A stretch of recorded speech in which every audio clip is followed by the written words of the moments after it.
سقط الفرق.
وهكذا ابراهيم اخذ الفريسه بعد عناء طويل. والتصوير في الليل يا جماعه برضو تصوير صعب، يعني ما تفكروش ان الموضوع بيبقى سهل بالليل، الموضوع بيبقى صعب، بس الحمد لله ربنا قدرنا ان احنا نقدر نجيبها.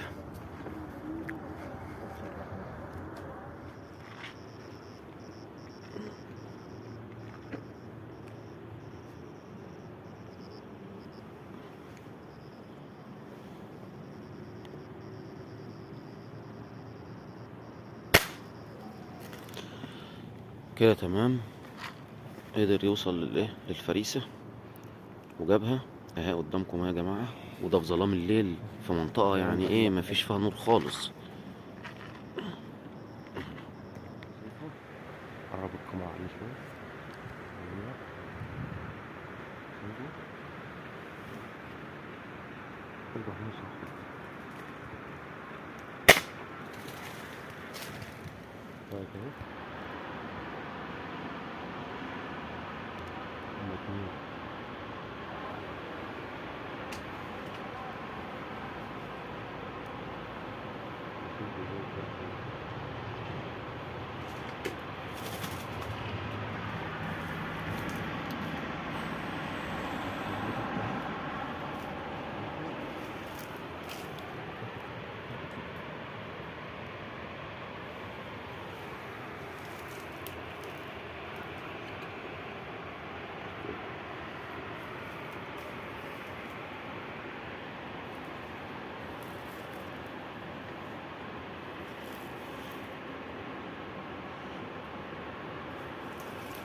متعلق.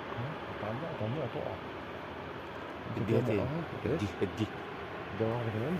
اه ادي كده ان شاء الله هنجيبها. هي اتعلقت بقى. اديها خد بالك، انت ما كنتش واخد بالك من اللي انا قلت لك عليه. شايف ده كانوا كل الجريمة في البتاع. ايوه من انا اللي شفتها واقفه زي ما هي. بسم الله بسم الله. الحمد لله الحمد لله الحمد لله قدرنا نجيبها. طبعا يا جماعه التصوير بالليل برضو بيبقى صعب، يا ريت والنبي بس لايك للفيديو وشير، عشان بس ايه احنا بنتعب عشان نجيب الحاجه دي ونوريها لكم.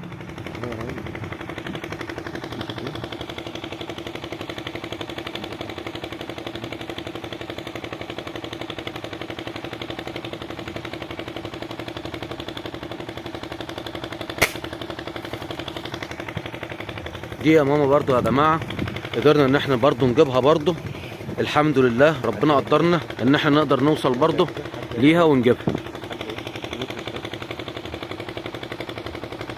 خلي الفيديو شغال زي ما هو.